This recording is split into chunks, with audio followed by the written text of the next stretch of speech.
తెలంగాణకి రావడానికి నేను హెచ్చరించినప్పటి నుండి 6 గుళ్ళు ధ్వంసమైనాయి. అయినా సరే ప్రభుత్వాలు స్పందించట్లేదు.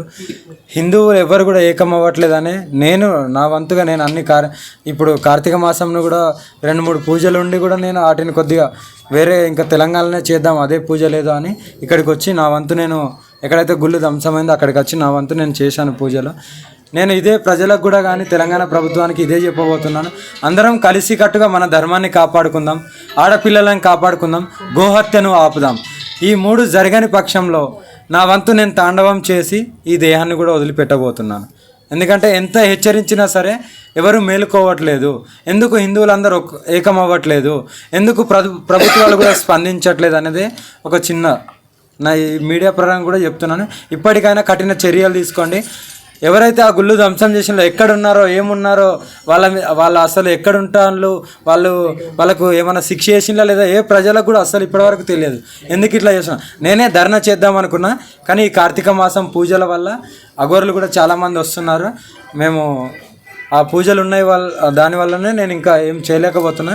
ఇదంతా అయిపోయిన తర్వాత కార్తీక మాసం తర్వాత నేను మళ్ళీ ఎక్కడైతే ఆ గుళ్ళు ధ్వంసమైందో అప్పటి వరకు కూడా స్పందించకపోతే నా వంతు నేను ఇంకా చాలా పెద్ద ఎత్తున పోరాటం చేయబోతున్నాను. ముఖ్యంగా ఉపేందర్ గారి దగ్గరికి రావడానికి కారణం నేను స్వయంగా తెలుసుకున్నాను.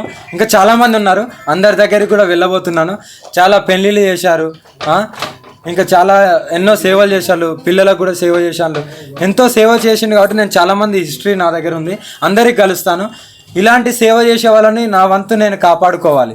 ఇది కూడా ఒక ప్రకారం లోక కళ్యాణం కాబట్టి ఇలాంటి వాళ్ళని నా వంతు మద్దతు తెలిపితే ఇంకా వీళ్ళు ఇంకా ఆ ఆనందంలో ఇంకా రెట్టింపు ఉత్సాహంలో ఇంకా మంచి సేవ చేసుకోగలుగుతారు.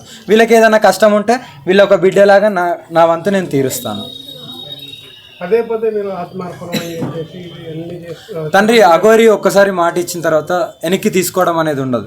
అది ఆత్మార్పణ కానీ ఇంకోటి కానీ దానికి టైము సందర్భం బట్టి నేను చేస్తాను.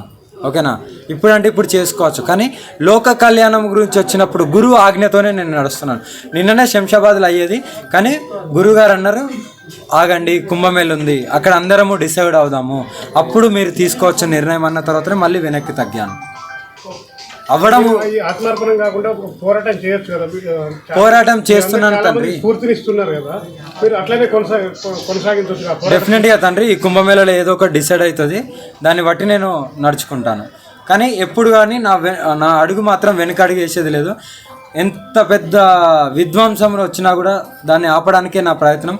ఎంతమంది అడ్డుకున్నా, ఎంతమంది ఇంకా ఎన్ని విమర్శలు చేసినా కూడా వెనక్కి అడిగే ప్రసక్తే లేదు. ఆడపిల్లని ఎవరైనా చెయ్యి వేస్తే అంగం కోసి, ఈ మధ్యలో ఒక అంగాన్ని కోయబోతున్నాను, ఒక పెద్ద ఎత్తున జరగబోతుంది.